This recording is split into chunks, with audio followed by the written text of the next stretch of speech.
Hi, this is Guy Kawasaki. You're listening to Mr. Media, you poor slob.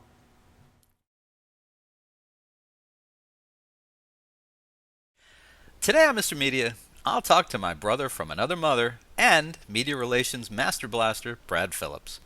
He just published his first book, The Media Training Bible: 101 Things You Absolutely Positively Need to Know Before Your Next Interview. You may also know Brad by his online superhero identity, Mr. Media Training. Stick around, except those of you who want to be on this show one day. I want you to be yourselves, mistakes and faux pas intact.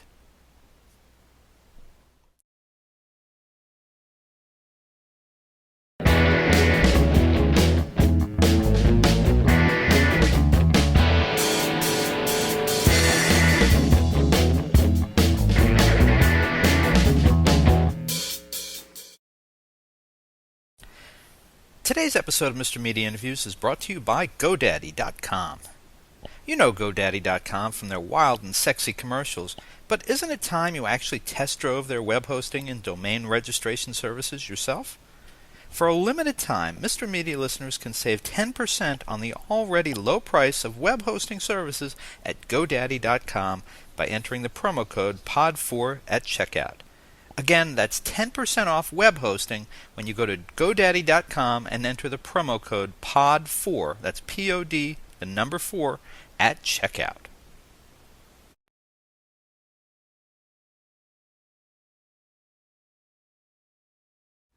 Mr. Media is recorded live before a studio audience of business, politics, sports, and entertainment screw-ups who can't help but insert both feet and at least one hand every time they open their mouths, thereby providing career insurance for guys like us in the new media capital of the world, St. Petersburg, Florida.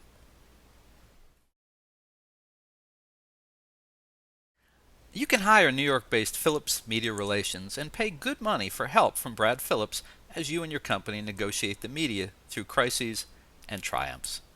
But Phillips is so devoted to curing the world of foot and mouth disease that he gives away an awful lot of good ideas, information, and instruction for free on his blog, Mr. Media Training. And yes, that does sound a little like Mr. Media, but we couldn't be more different. Mr. Media exists to exploit people. Phillips exists to protect them from journalists, podcasters, and bloggers like me.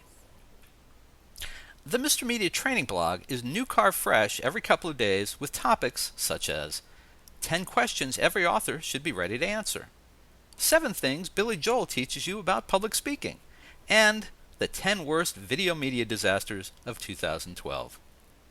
Now, Phillips is always ready with an opinion or a quip on whatever goes wrong in a given day of celebrity and media newsmaker interviews. And now he's stepped up his game with a new book, The Media Training Bible: 101 Things You Absolutely Positively Need to Know Before Your Next Interview.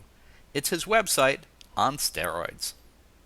Brad Phillips, baby daddy in waiting, welcome back to Mr. Media. Thanks so much, Bob. It is good to be back with you. Great to have you. Always That was enjoy quite talking. an introduction, too. Thank you for that. Well, we're virtually the related. Steroids. I like it. We're virtually related. I expect to be kind of like an uncle in waiting to the unborn child. So, I got to look out for you. So, all right, all the nice stuff aside, I got to be honest with you. I really don't understand the need for the service that you provide. I mean, how hard could it possibly be for folks to talk to the media? We're your friend, folks. Come on, we're your buddy. We only want the best for you. If you say something dumb, of course we'll delete it and let you start over. Well, let me assume for a minute that everything you said was actually true, and that the media was your ally and never wanted to take a comment of yours and make hay out of it for days on cable news. Let's assume all of that is true. The truth is, for a lot of people who are doing media interviews, even with friendly press, they need media training. Why? Let me give you an example. The average media soundbite today, I'm talking about for things like the evening news, if you watch Diane Sawyer or Brian Williams, the average media soundbite today is 7.3 seconds. Most people, if you take people, authors, scientists, engineers, people from virtually any profession, and ask them to talk about what they do, they could go on for 5-10 minutes easily.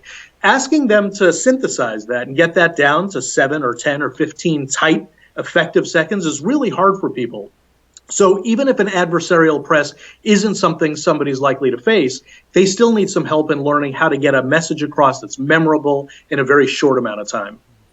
Be succinct, get to the point, say it well, make it interesting, right? I mean, Yeah, that's make it concrete if you can instead of abstract. 35,000-foot level generalizations don't sell. People don't remember them. Things that are abstract and tangible, examples, stories, that tends to be the type of thing that audiences remember. I was thinking about you this morning in a kind way, a non, in a, Keep it moving, Tom. in a bro way. Yeah. And I was thinking about I guess the one real media tour that I did with a book years ago. I had a book called Why Men Watch Football, and the publisher sent me from Dallas to New Orleans in a car tour, and I'm taking myself around, and I had no real experience with it. I had done a little bit. I had a book before that I had self-published, not self-published, but I had published. It was a very small book, limited media exposure. But this book, he had me going and doing the local TV interviews. The "Hi, I'm Mom and I'm Pop," that kind of nonsense. And I really had no experience and no training for it. And at the time, I just said, "Well, I'll just go on and talk about the book." It doesn't work that way. First of all, the people, the half-wits that are interviewing you they have not read your book. They're counting on you to really guide the conversation in many ways. And every opportunity you get to speak, you've got to say something intelligent and to the point. And I didn't know that. And I think I wasted a lot of time and a lot of exposure. So I was thinking about that experience, getting ready to talk to you again today. That is probably the most common thing, and it's something that people don't think about. People, when they think about media interviews, think about the disaster that they hope doesn't happen during their interview. But I think it's much more common what you described, that it's what I would call a do no harm interview. It doesn't hurt your brand, doesn't hurt your reputation, but you did nothing to actually help sell your product. Right. So that's one of the biggest fears. In fact, let me just make one other point, if I could, here about it. Almost every answer you give should have a call to action of sorts of why people should buy your book or visit your website or call your toll-free number or sign the petition, whatever it is you are out there doing, trying to build recognition and awareness for. You should be in almost every answer trying to do something that leads the listener or viewer to the results you want them to take. On average, people are exposed to about 3,000 marketing messages per day. So if you don't cut directly through that chatter with a very direct call to action, you're probably going to fail. Not me, but you mean those other people. You in the larger sense, not you personally, no. So it's the beginning of a new year, and I'm sure there haven't been any media disasters yet. It's only we're recording this, I think, on January 7th, 2013. There haven't been any media disasters so far this year, have there? No, the biggest one that I can think about that's happened in late December is that Wayne LaPierre press conference, the National Rifle Association executive vice president, who shortly after those incredibly tragic shootings in Newtown, Connecticut, gave what can only be described as one of the most tone-deaf press conferences I've ever seen. So that's the one that comes to mind most recently. And and I'm glad you brought it up, because I didn't want to seem like I was leading the witness here, because that's exactly the one I was thinking of. And what was strange about that was he had created expectations ahead of time the week before or 4 or 5 days before by saying, we're going to step up with answers, we have suggestions, we have this. And there was none of that, and it was just so off. It was so off key, and it was so offensive to people, even people who support the NRA found it offensive. So I have to ask you, and I ask you this in the sense of showing people what you do for a living. Let's say, first of all, let's say you had gotten to talk to Mr. LaPierre beforehand. What would you have advised him to do, within his comfort level in terms of what they do? And then second, afterwards, when you had Monday morning quarterbacked it, if he had brought you in afterward and not before, what would you have said to him he could have done different at that point?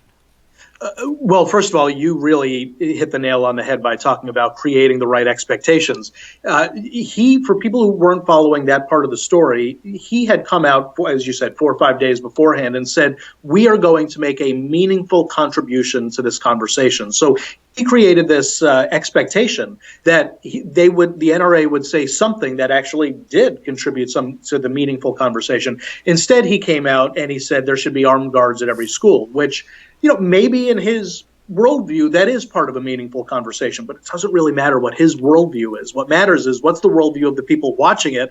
What do they consider to be a meaningful contribution? Most people wouldn't say that that's part of the meaningful contribution.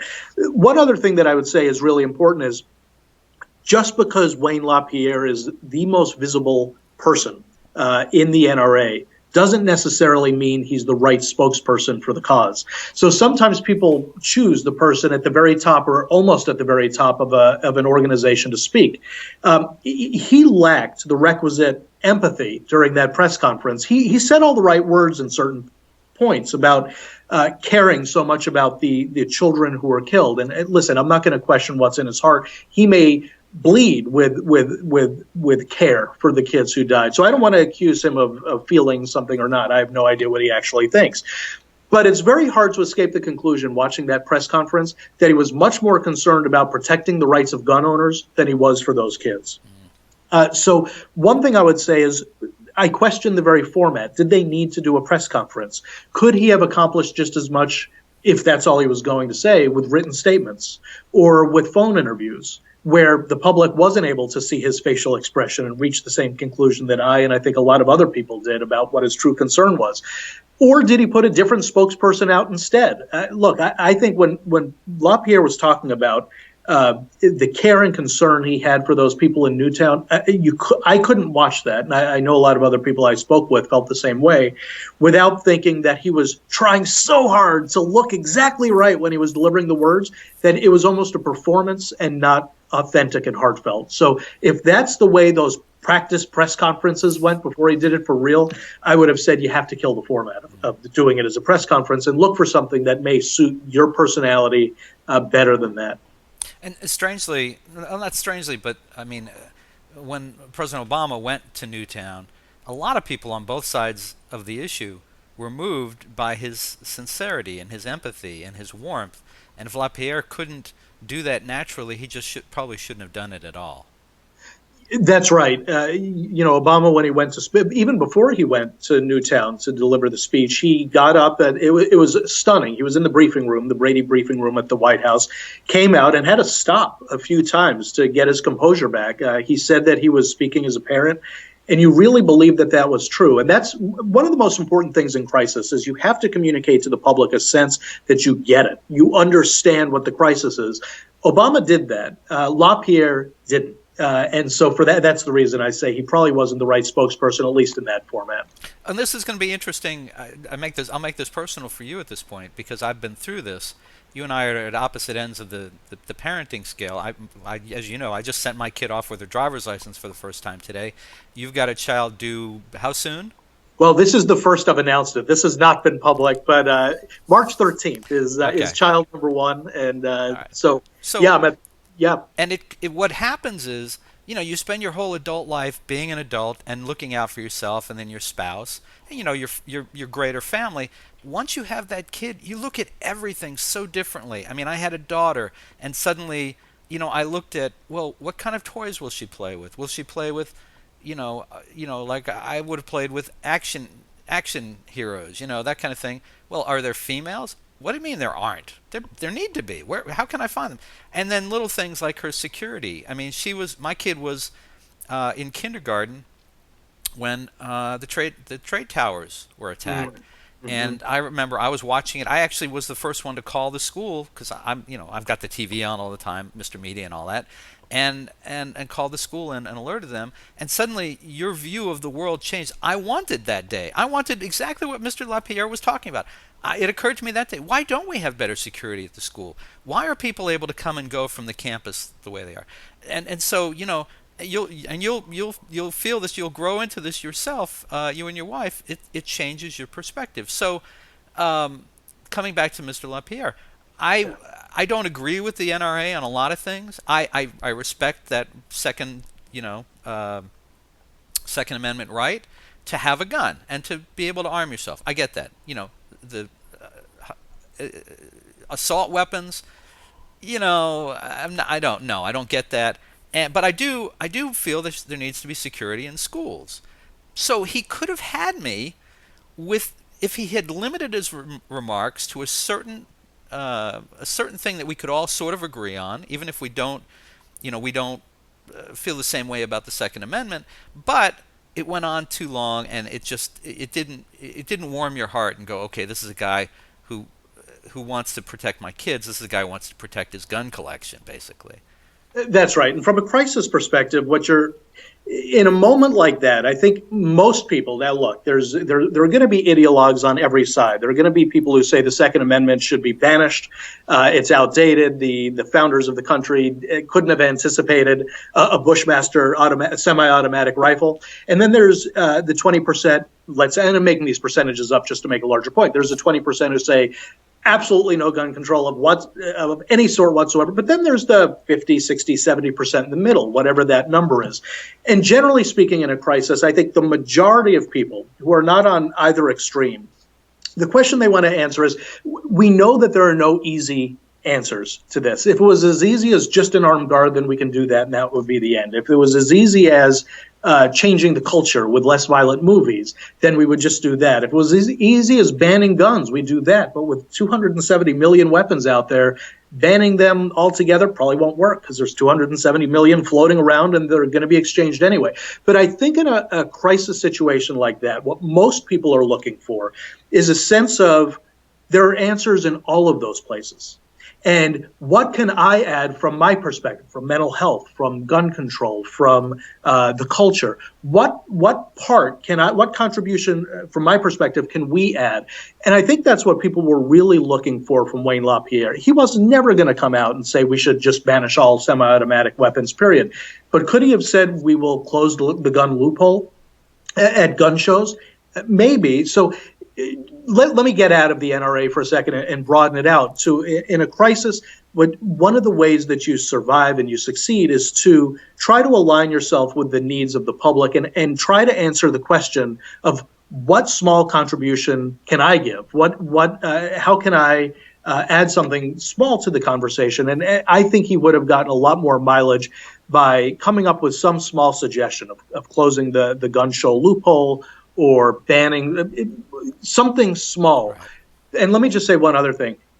By banning something small and putting the conversation there, I think that does more to hold his ground on the bigger things that he cares about more. Right. By giving nothing, I would say he actually puts the bigger things that he cares about more at risk, at greater risk. I think a lot of people feel that way. I mean, and we'll move off of this topic, but there are people like Joe Scarborough on Morning Joe on NBC, who is an NRA member. His father was, I guess his grandfather was, and he supports the right to have a gun. But he came out against them and LaPierre because of his tone deaf, response. So let's broaden this a little bit. Let me ask you this. I mean, the NRA. That's a real hard issue that people have one side or another. As someone consulting in the business of media relations, are you able to go in to any situation? Are you willing to go into any situation, any issue of the people are supporting, and work with them? Can you find a way to? I'm sure you could find a way to help people get their message out, no matter what their message is. But I guess what I'm wondering is, do you draw a line yourself on what you will and won't take on as clients? I do draw a line. Early in my career, I didn't. And ultimately, you do have to make a personal commitment to what do I support and who am I unwilling to help. A very smart person about 5 years ago delivered to me a one-liner that has stuck with me and really guided whether or not I'd take a certain client or not, or a certain issue or not. And what he said was, if it's the type of issue that reasonable people can disagree on, take the work. And that really has guided it to me. So for me, that means I try not to take work on the ideological fringes. I try not to take work that would tag me or my brand as liberal, or I don't even want to say liberal or conservative, because there are windows within that I will take work with. But let me maybe say extreme liberal or extremely conservative, where I would just prefer that my brand not be connected with those individual issues. Yeah, and I'm going to bring this back to the child issue because I never thought that there would be anything that I wouldn't want to write about or interview people about. But the older my child got, my daughter in particular, there were things that I started backing away from. And the biggest thing is, and I've actually had to tell publicists, I will not do anything to promote hardcore horror films Huh. because first of all, they're just blood fests. They tend to be so hard on women. I mean, I understand. I was listening to Quentin Tarantino last night talk about defend Django Unchained to All Things Considered. Terry, can't think of Terry's last name. Terry Gross. Terry Gross, thank you. And he was saying it's movies. He said what he objects to is real life depictions of cruelty to animals and even insects. He says they're really hurting actual. He says what we're doing is fake. It's make believe. He says that's where he draws the line, and I draw the line with I don't see. I would support. I would promote. I would have Quentin on because those movies it's cartoony. It's not real. But I had to draw the line with horror films. I won't do it. It tends to be violence against women in particular. There's rape. It's just harsh, cruel, nasty, and for me, I can't find any redeeming value to it whatsoever. Yeah. And these types of conversations about do I participate in an interview or not are things that I deal with clients all the time. I mean, look, I'm 40 years old, and I have a feeling that if all goes great, I have 55 or 60 healthy years left. How do I want to spend them? And most thoughtful people have those types of thoughts. So when your question about are there things you will or will not accept? I mean, that goes for clients with media interviews. It goes for clients with public speeches. Do you get up and do a speech in front of a certain audience or not? And you have to ask yourself, when is it appropriate to turn down media interviews? Not every time you're asked. I generally, and I know you've read the book, so you'll see that the very first lesson in my book is something I call the rule of thirds, why you should accept the interview almost every time. And I really do believe that when you're trying to build a brand or enhance your reputation, there are reasons why you should accept almost every interview request you ever get. But there are hard lines to be drawn. In your case, horror films, I have ones on the ideological fringes that I don't like to take. There are acceptable reasons to turn them down, and that's probably the most important one. Let's backtrack a little bit. I know you had a lot of fun the last 18 to 24 months with the presidential election. Yeah. You got a lot of mileage out of that on the blog. And what I'm wondering is if we could rerun the 2012 election. Oh, God, do we have to? Please. No. We don't want to. We won't, and we can't. But I am wondering what advice would you have given to Romney and Obama that they weren't getting from their closest advisors on dealing with the media? Let me first say I have no idea what advice they were getting privately. So I don't know. Maybe they were getting this advice and ignoring it. In the Romney camp, I'm actually pretty proud of identifying it very early on. In 2010, before the first Republican primary debate had taken place, I wrote on the blog for Romney that my sense of him is that he is reluctant to share who he really is with the general public. He was very guarded. The same way, let me be bipartisan for a second. In 2008, it was the same thing that was said about Hillary Clinton. One of the things that was said about Hillary early on is that behind the scenes, she actually was very charming and had a great sense of humor, but that she was unable, for whatever reason, maybe because she had been the subject of attack for so many years, to bring that lightness to her media interviews. And maybe for the same reason that was true for Mitt Romney. But I think it would have done him a world of good to be more willing to share who he really was, because the people who knew him best said the same things about him, that he had a lot of those traits. He had a good sense of humor. He was very warm, very loyal to his staff. And you saw that in the course of the campaign, where even when he had moments that made sense to maybe fire somebody on his staff, he didn't. So he had all of these really wonderful traits that for whatever reason he wasn't willing to share. That for him would have been the thing that I would have wanted to see. Obama, for his side, he identified it late in his campaign when he said, and he was mocked for saying this, but he said to an interviewer, I think from 60 Minutes, when he was asked what the biggest mistake of his first term was, that he did a very bad job of communicating with the American people and telling them a story. Now, a lot of conservatives mocked him for saying that. And let me just say, I understand why they mocked him for saying that. Sure. Really, telling a story is the biggest problem in your first term? Okay, maybe it's a bit of a cop-out answer. But there was also truth there. Great president. Let's take Ronald Reagan. In 1982, 1983, in the midst of a terrible recession, Reagan told a great narrative that ultimately culminated in 1984 in It's Morning in America Again. There was a great narrative to that. We're coming back. America has taken its share of lickings, but we are on the uptick again. Obama really failed to take advantage of that. He failed to do what Reagan did in the early 80s of speaking right past Congress, right directly into the living rooms of the American public. I think Obama gets that now, and he's starting to do a more effective job at that. But if I was coaching him 2 years ago, that would have been what I told him. I think you're right. I mean, when he said that, when Obama said that he didn't tell a good story, basically, I agreed with that. He's right. He didn't tell a good story, but that wasn't really what his biggest problem. It was that he was so focused on this is politics, but he was so focused on the health care, he missed the fact that people needed help getting jobs. And had he done that in reverse order, it probably would have. I mean, he won re-election by pretty handily anyway, but I think it would have been a lot bigger, because people would have been working for a longer period, and he would have given his opponents less to talk about. Romney is that was an interesting point you made, I think, about that he's people behind the scenes constantly talk about that he's a very nice guy, and people said that about Bush, that he's a guy, that George W. Bush, that this is a guy they liked him because you could sit down and have a beer with him. Yeah, he was a fun guy to talk to. Of course, in Romney's case, you couldn't have a beer with him. I kept saying to my wife and other people, I said, now this is entirely his personal choice, but no one in America could sit down and have a beer with him, and we know that we love our beer in this country, but put aside the beer for a minute, you couldn't sit down and have a Coke or Pepsi with him either. I mean, it's just, and I respect anyone's right to their religion and stuff, but if you're going to present yourself as a national candidate, you have to be accessible in some way. His finances were not accessible. His personality was not accessible, it seems. You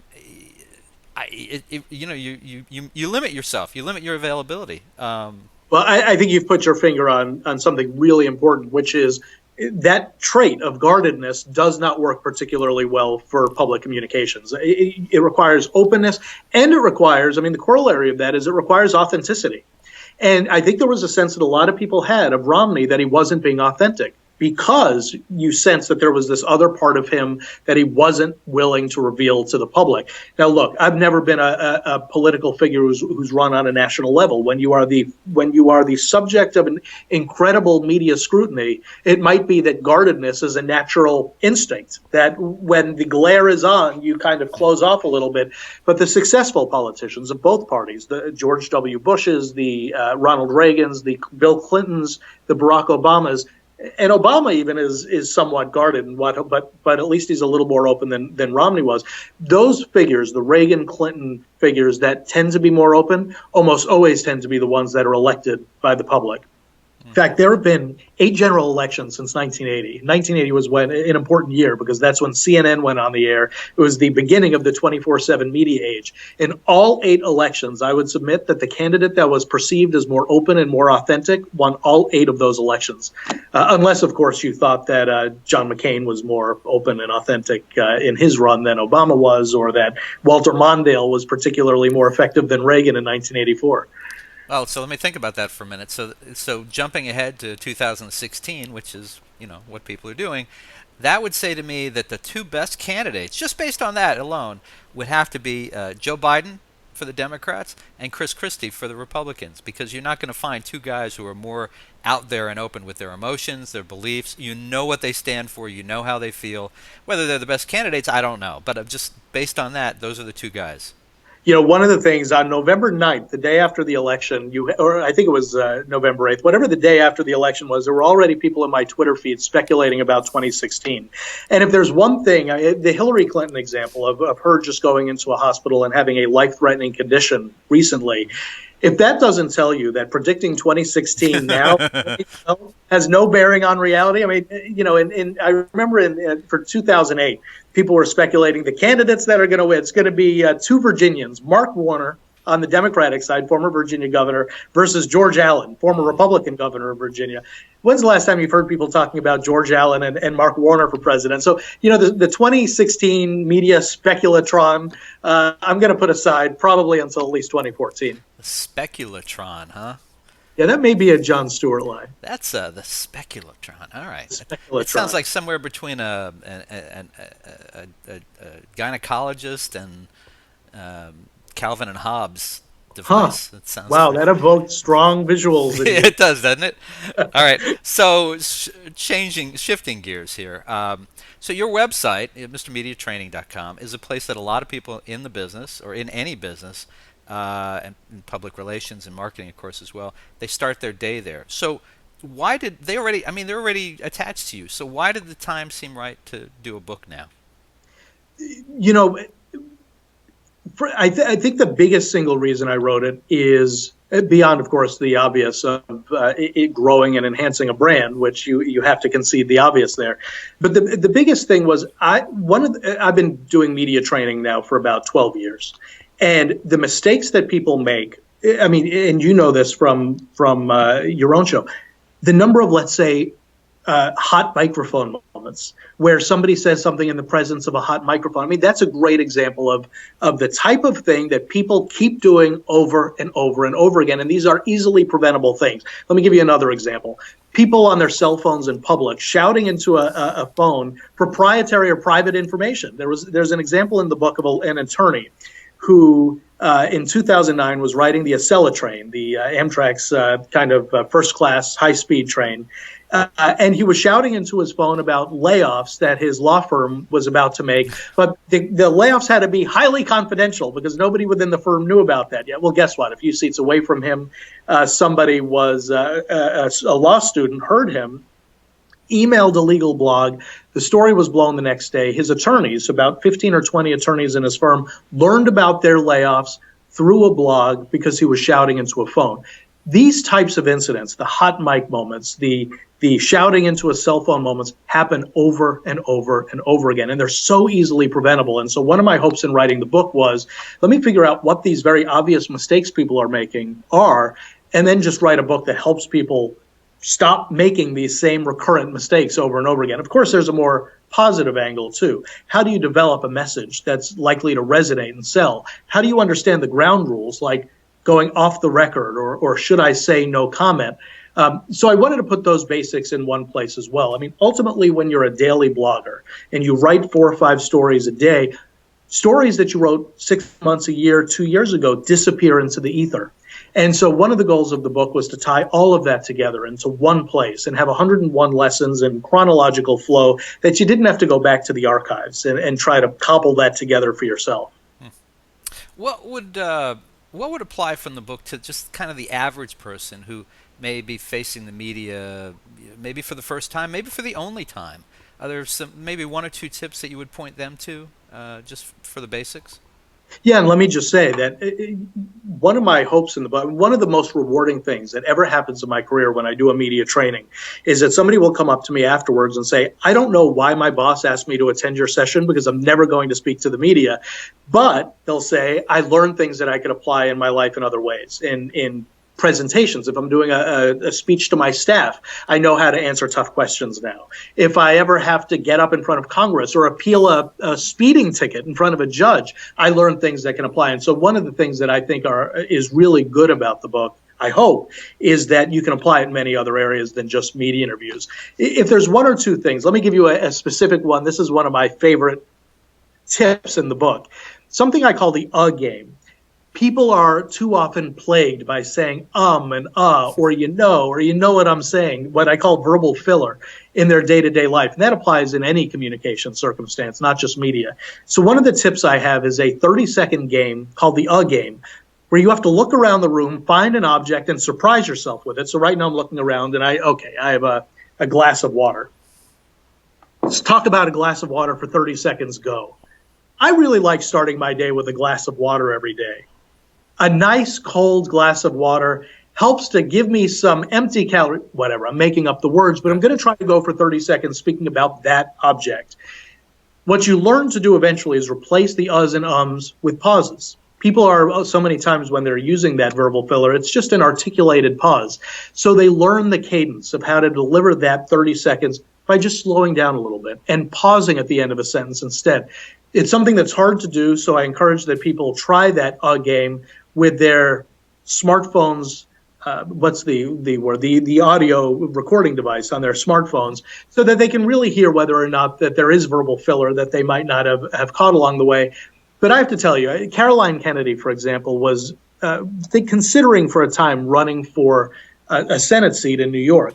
In one 30-minute interview, she said 168 times. She was so mocked by actually she said 168 times.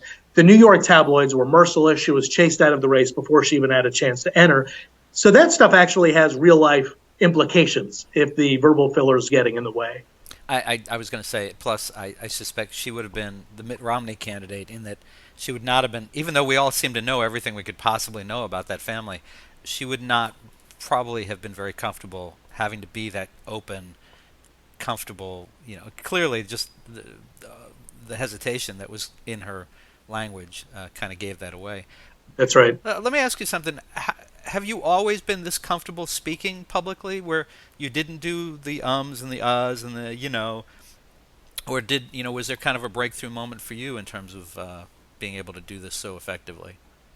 I think to answer your question, I've always been comfortable, but was there a breakthrough moment? And this is something that I think applies to everybody watching your show that has any nervousness in public speaking.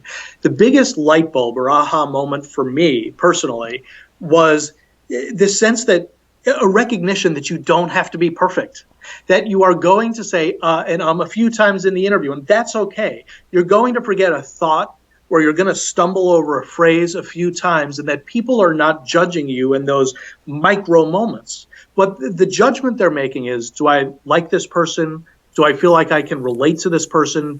Do I feel like they know what they're talking about? And do I think they actually care about the audience and that it's not all about them, but that they actually want to improve the lives of others? If you can answer those big questions well, I think the small ones suddenly don't matter as much anymore. And for me, that's the thing that kind of gave me permission to be public and speak publicly when you're so self-critical and you're analyzing everything that you do. I'll give you an example. I did a training a few months ago with a woman who was a brilliant media communicator. And when we watched her practice tape back, all she could see, and this is a quote from her, she said, "My hair looks bumpy." I don't even know what bumpy hair looks like, but she was so focused on the small, unimportant things that the audience doesn't pay attention to, she couldn't even see how good that she was. And so that, for me, was the thing that I think really helped. Giving myself permission to fail was incredibly liberating and made me more effective. And I think the same is true for everybody watching. I blame her parents, by the way, for that. You can pass for the on. bumpy hair. Yeah, you never know where that interior monologue. Well, not for the bumpy hair. I blame her parents for the fact that she was so concerned about the littlest things and didn't see the big picture. That she was actually great at it. You'll see. You'll be a parent soon, Brad. So. And I'll have the chance to put all of this media and presentation training stuff to practice with my kid. Good luck. I might have to be forgiving of a few likes and along the way. We'll see. And your kid will hate you at moments, just as everybody's kid hates them. That's Get used part of to it. I'm a big kid, I think. So we've spoken over the years a couple times. This is the second time you've been on the show. We've spoken a number of times off the air. We've got a pretty friendly thing going on here. I did not know until I read your book, and I guess maybe if I had dug a little deeper in previous conversations, I would have. But you worked with Wolf Blitzer at CNN, and I think Ted Koppel at ABC. That's right. That's that's some pretty good background. Well, I have to say, I started at ABC News, and it was a 3-month temp gig that fortunately became a permanent full-time job. Working at the foot of Ted Koppel was one of the most incredible experiences in my life. He was everything that you saw on the air, except a little bit funnier. I have never seen a person able to take in so many inputs, so much information at one time, and be able to synthesize it into a 90-second opening monologue that was as sharp and on point as his was. And let me say one other thing about him. I worked with him for a couple of years. Literally, my office, my desk, was the first desk outside of his office. So I worked 10 feet from him for a couple of years. I never knew what his politics were. And depending on the show at moments, I would feel, okay, this seems pretty liberal. And then a few days later, this is a pretty conservative angle he's taking. I still to this date have no idea how he votes when he gets into the voting booth. And boy, I wish that more journalists let the audience that exact impression today. And what about Wolf? Wolf couldn't be a friendlier, nicer guy. He too is what he appears to be what he is on the air, and I think that's a lesson for media spokespersons across the board. I mean, we talked about Obama and Romney a few minutes ago. It is very hard to fool the public for a long period of time. It's really hard to be a jerk and hide that for years on the air. You can hide it for short periods of time. Let me give you another example. I worked with Bob Novak for a couple of years as well, who you might remember from CNN, a curmudgeon. He appeared to be a curmudgeon and guess what? He was a curmudgeon off the air. He also had a lovely side to him and would surprise you once in a while by coming up to you and saying, "Here." And you would look at what he handed you after he walked away, and it was 2 courtside tickets to his beloved Maryland Terrapins. It was his old school way of saying thank you or good job. He couldn't say it out loud, but he could do it in that way. But he couldn't hide who he really was on the air. He was kind of a curmudgeon off the air, and he was on the air. Same true with Wolf. He appears to be a good guy, and he is. All right. Well, so let's wind up here. We've talked about a lot of stuff today, obviously. And this is your second time on Mr. Media. First time was audio.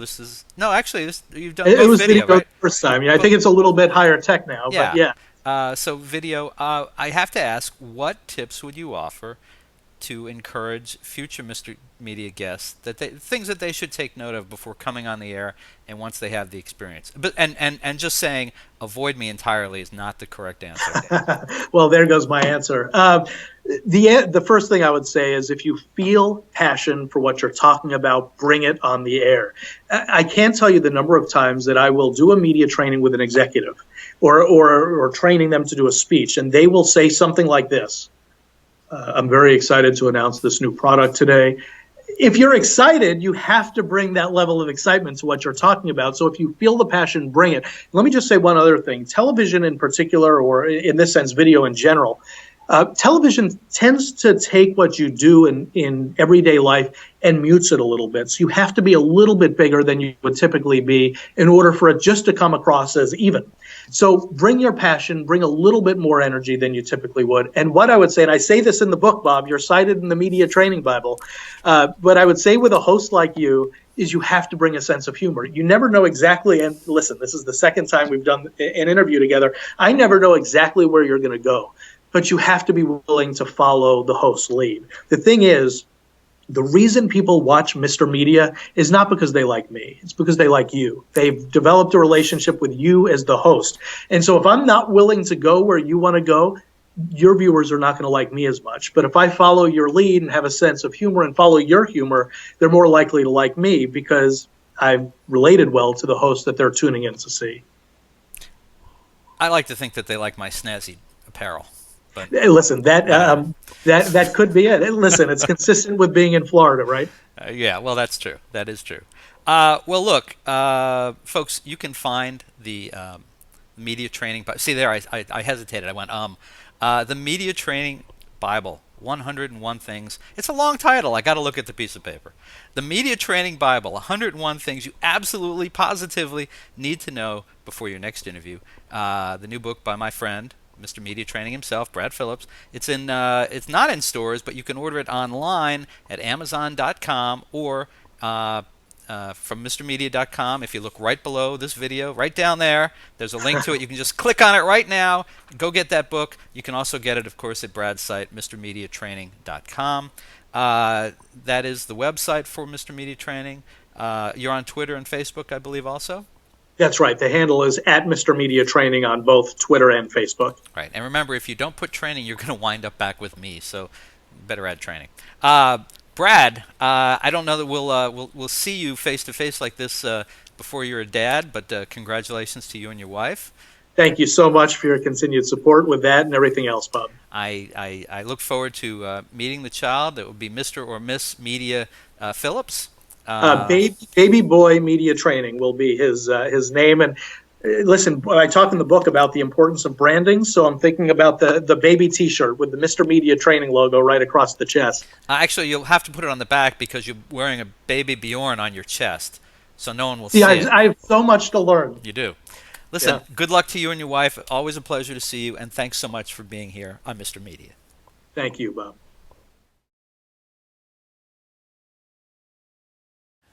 You can see and hear almost 1,000 Mr. Media interviews by visiting our main site, mrmedia.com, mrmedia.com. Or check out the more than 200 video interviews on the Mr. Media radio site on YouTube.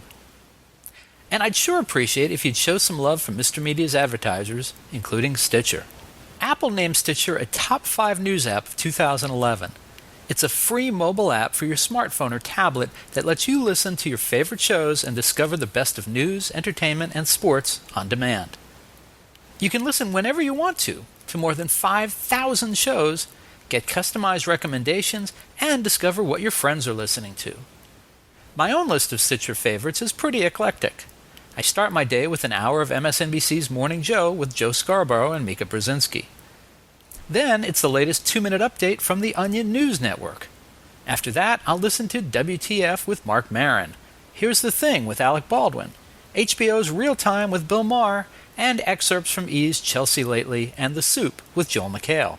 Also in regular rotation on my Stitcher playlist, the BS Report with ESPN's Bill Simmons, the TechCrunch headlines, and the Don Geronimo Show.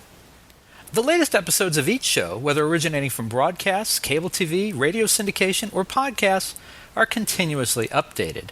Stitcher is a free app for your iPhone, iPad, Kindle, Fire, BlackBerry, Droid, and more. And show your support of Mr. Media by getting, did I mention it's free? The app at stitcher.com/MrMedia. That's stitcher.com/MRmedia. Stitcher Smart Radio, the smarter way to listen to radio. We're also supported by Audible. Check out Audible's 30-day trial membership and download the audiobook version of the book everyone's been talking about, 50 Shades of Grey by E.L. James. Sign up for your free trial today at audible.com/radio. Again, audibletrial.com/radio. And finally, if you need a disc jockey for a wedding, bar mitzvah, corporate event, or just a big old party, please consider calling 1-800-DIAL-DJs, the party authority for all your party entertainment needs. You can call 1-800-DIAL-DJs or go to their website, 1-800-DIAL-DJs.com, and tell them Mr. Media sent you. And thanks for listening.